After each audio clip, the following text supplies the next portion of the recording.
6. Mereka mengeroyokku. Bau parfum yang sangat wangi tercium begitu aku duduk di samping wanita itu. Beda sekali denganku yang bau matahari, apalagi kalau melihat dandanan dan model baju nih.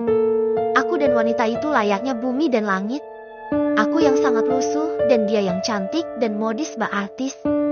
Jalan pak, perintahnya pada sopir. Mobil mewah yang aku tumpangi pun perlahan melaju. Tak ada suara berisik mesin seperti angkot yang biasa aku tumpangi. Tak ada bau solar tercium yang ada wangi pengharum mobil dan hawa dingin yang keluar dari AC yang terpasang. Jika mereka yang di luar merasa kegerahan, maka aku tetap sejuk walaupun di dalam mobil. Seumur hidup baru pernah aku merasakan naik mobil mewah seperti ini. Kenapa? Baru pernah naik mobil mewah seperti ini. Wanita itu seperti tahu dengan apa yang aku rasakan atau memang gestur tubuhku yang terlalu ketara. Kita mau kemana? Tanyaku. Duduk saja diam. Nggak usah banyak tanya. Wanita itu mulai membentakku.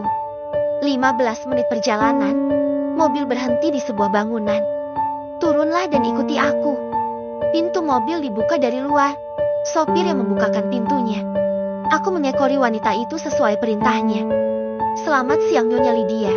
Hari ini perawatan seperti biasa ya.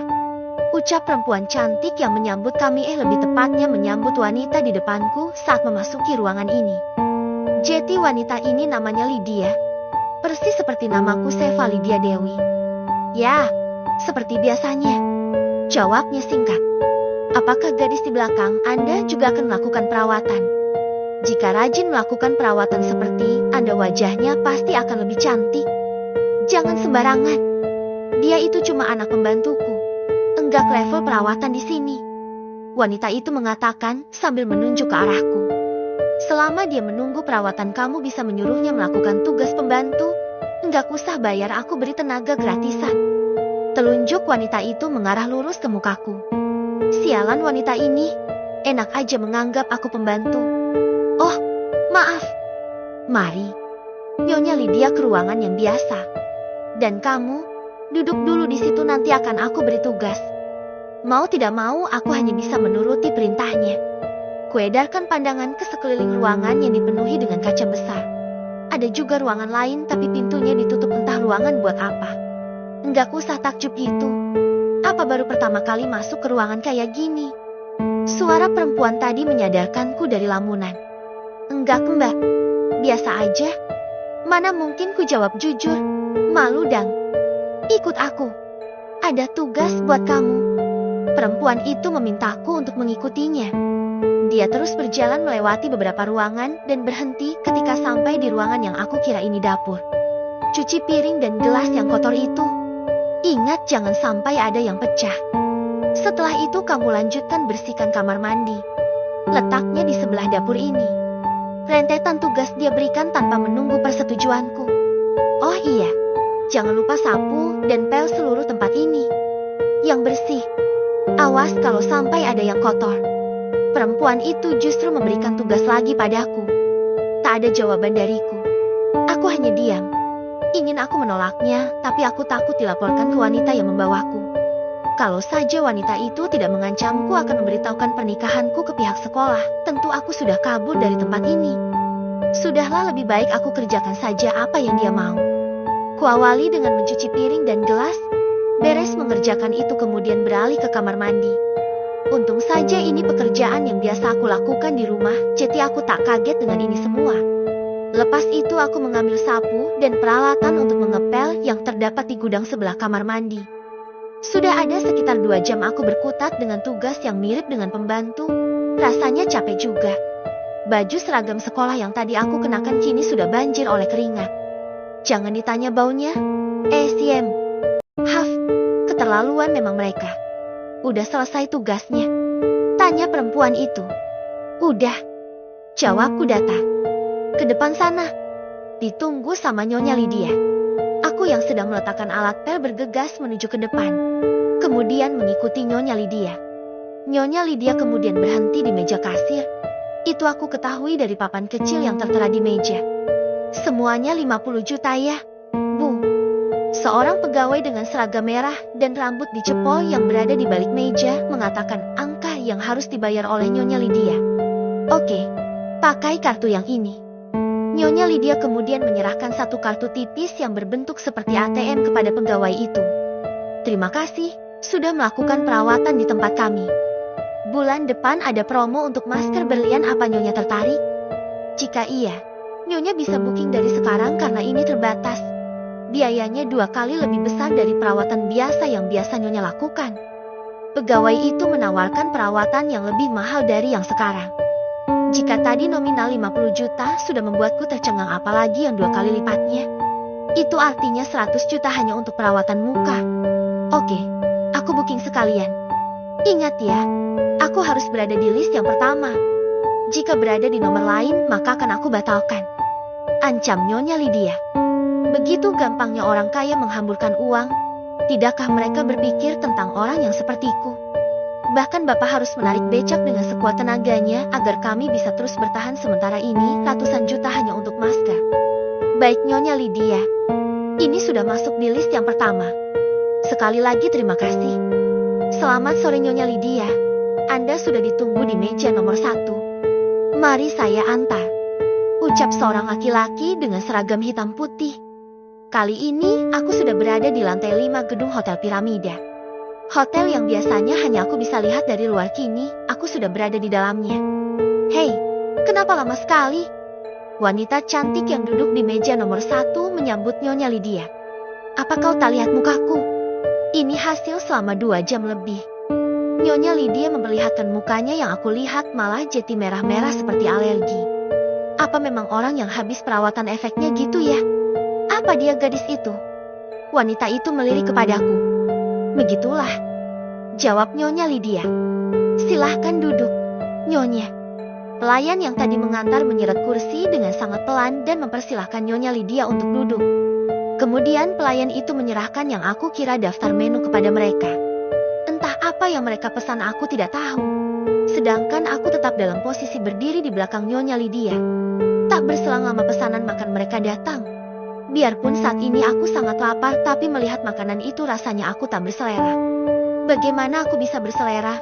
Mereka hanya makan daging yang terlihat masih mentah, minuman kopi yang atasnya ada gambarnya, lalu kue yang mungkin hanya 3 sendok langsung habis. Masih enak jika ibu masak nasi, ikan asin, lalapan, dan sambal. Setelah makanan datang, mereka tak langsung memakannya, tapi memotretnya terlebih dahulu. Mirip seperti Rizka ketika sedang makan seblak. Dia pasti akan memotretnya entah berapa ratus kali sampai makanan itu dingin. 1 jam sudah berlalu. Itu aku lihat dari jam besar yang ada di sudut ruangan. Aku masih setia berdiri layaknya sebuah patung. Jangankan disuruh ikut makan, setetes air putih pun tak mereka tawarkan untukku. Nyonya Lydia mengarahkan tangannya ke atas dan tak berselang lama pelayan yang tadi datang menghampiri. Dia sempat melirikku, tapi itu hanya sekilas. Tanpa percakapan, pelayan itu menyerahkan nampan yang di atasnya berisi kertas. Aku saja yang bayar. Cuma 10 juta. Nyonya Lydia kembali mengeluarkan uangnya untuk makan yang bagiku tidak membuatku kenyang. Coba saja 10 juta untuk membeli beras. Bisa dapat berapa puluh karung ya? Diletakkannya kartu yang sama seperti di tempat perawatan di atas nampan pelayan. Kemudian pelayan itu pergi. Bagaimana rasanya berdiri terus? Wanita yang satu itu bertanya padaku, tapi aku sama sekali tak ingin menjawabnya. Untung saja pelayan itu sudah kembali lagi, jadi mereka kembali acuh padaku. Ayo pergi, mereka mengatakan setelah memberikan 2 lembar uang berwarna merah pada pelayan itu. Lepas itu kembali aku dibawanya ke tempat yang aku tahu itu adalah showroom mobil. Terlihat berderet mobil dengan warna beragam. Ini sudah menjelang malam. Apa masih buka? Tanya Nyonya Lydia sambil memegang setang bundanya. Sopir yang tadi mengantar ke hotel entah kemana, atau memang disuruh pergi, aku juga nggak tahu. Jadilah di dalam mobil tinggal kami bertiga. Aku, Nyonya Lydia, dan wanita yang makan bersamanya tadi. Tenang saja, semua sudah diatur, tak mungkin mereka akan menutupnya jika aku yang datang. Bukankah 1 minggu yang lalu kamu sudah membeli mobil baru? Untuk apa kesini lagi? Jangan bilang. Nyonya Lydia menghentikan ucapannya. Memang iya, 1 minggu lagi Andi akan ulang tahun. Sebagai ibu yang baik, tentu saja aku akan memberikannya kado yang terbaik. Wanita itu mengucapkan nama Andi, nama yang sama dengan orang yang tadi memberikan coklat padaku. Tentu saja nama Andi itu banyak. kemungkinan besar mereka berbeda. Ikut kami turun. Bukankah manusia sepertimu belum pernah masuk ke showroom mobil mewah seperti ini? Aku yang duduk sendirian di jok belakang langsung membuka pintu mobil. Selamat sore Nyonya Tanya dan Nyonya Lydia. Sahut Nyonya Lydia pada laki-laki yang menyambut mereka. Jeti yang satu namanya Tanya, ya lumayan mirip. Ya, Nyonya Lydia. Dan yang ini. Laki-laki itu memicingkan matanya ke arahku. Anggap dia debu kotor. Seru Nyonya Tanya.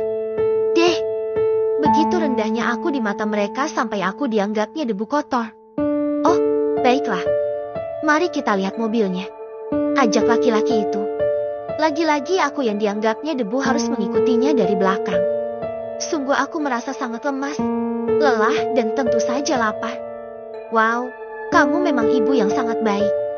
Jika kamu membelikan Andi mobil ini, pasti anakku Tristan juga akan memintanya. Berapa harganya? Tanya Nyonya Lydia. Harga sesuai barang. Tak lebih dari 2 miliar. Jawab laki-laki itu. Mobil berwarna kuning pemeran Bumblebee yang pernah aku lihat di film Transformers itu, sekarang aku bisa melihat versi aslinya. Harganya pun tak pernah aku bayangkan sebelumnya. 2 miliar. Kalau dijadikan pecahan seribuan ada berapa lembar? 2 miliar hanya untuk kado anaknya yang ulang tahun. Sungguh mudah keuangan orang kaya ini berbanding terbalik dengan aku. Pantas saja aku dianggap debu kotor. Baiklah, aku mau. Kamu mengirimkannya pas hari ulang tahun anakku. Tutupi dulu semua bagian mobilnya. Jangan sampai ada satu kesalahan sedikit pun. Nyonya Tani memberi arahan pada laki-laki itu. Percayakan padaku, bukankah showroom kami tak pernah membuat kesalahan? Badan ini rasanya sudah sangat letih. Hari juga sudah gelap, tapi aku belum juga diperbolehkan pulang. Bapak sama ibu pasti khawatir. Bagaimana kalau aku lari saja? Tidak. Aku masih takut dengan ancaman itu. Aku ikuti saja, barangkali setelah ini aku diperbolehkan pulang. Turun kamu. Ada rasa enggan untuk mengikutinya. Aku tetap bergeming di tempatku berharap mereka mengerti kalau aku tidak mau. Malah diam saja. Ayo turun. Ditariknya tanganku secara paksa. Hampir saja aku terjatuh.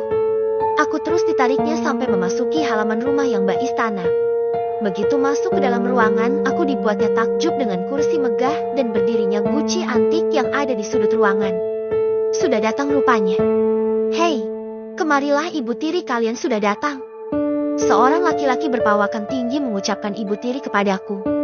Apa artinya mereka adalah anak-anak suamiku? Tanganku tak lagi ditariknya. Aku mematung tak berani bergerak.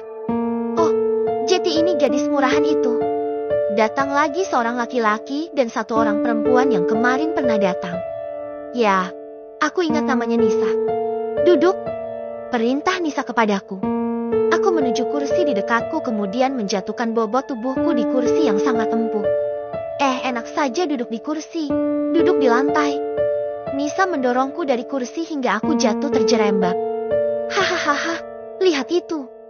Dia jatuh. Mereka bukannya membantuku, tapi malah menertawakanku. Ya Tuhan, manusia macam apa mereka? Bibirku terasa perih karena tadi menghantam lantai. Aku menempelkan telunjukku pada bagian yang sakit, ternyata ada darah yang keluar dari bibirku. Kau tahu kenapa aku mengajakmu berkeliling? Karena aku ingin kamu sadar. Kamu tak sederajat denganku, apalagi dengan ayah. Manusia miskin sepertimu gak usah mimpi akan sama dengan kami. Apa yang kamu inginkan? Uang? Berapa harga tubuh yang kamu tawarkan pada ayahku? 1 miliar? 5 miliar? Sepertinya itu terlalu mahal. Jangan-jangan malah gratisan. Entah sudah berapa lelaki yang sudah menikmati tubuhmu. Aku hanya diam dengan hinaan yang mereka lontarkan. Walaupun ada rasa nyeri di dada. Mereka terlalu membanggakan harta yang mereka miliki sampai lupa manusia itu derajatnya sama. Mereka bahkan menghinaku yang sampai detik ini masih menjaga mahkotaku. Kalian itu memang kaya harta, tapi sayang miskin hati. Kuberanikan diri untuk bicara setelah dari tadi diam. Plak! Satu tamparan mendarat di pipi kananku. Aku menatap nyalang pada dia yang telah menamparku Nisa. Tak sampai di situ dia bahkan menjam aku rambutku. Berani kamu melawan kami? Hah? Dia kemudian melepas rambutku dan beralih menarik paksa kemeja yang aku kenakan hingga kancing kemejanya lepas semua. Aku mempertahankannya dengan memegang kedua sisinya agar bagian depan tubuhku tak terlihat. Kejam sekali kamu, Nisa. Non, gawat. Tuan ada di depan. Ucap wanita parubaya yang datang dengan tergopoh-gopoh. Bagaimana ini? Jangan sampai ketahuan ayah bisa-bisa memiwas kita. Nyonya Lydia terlihat panik dengan kedatangan ayahnya. Dalam hati aku sedikit tenang akan ada bantuan datang. Ikat dia dan lakban mulutnya. Taruh di gudang.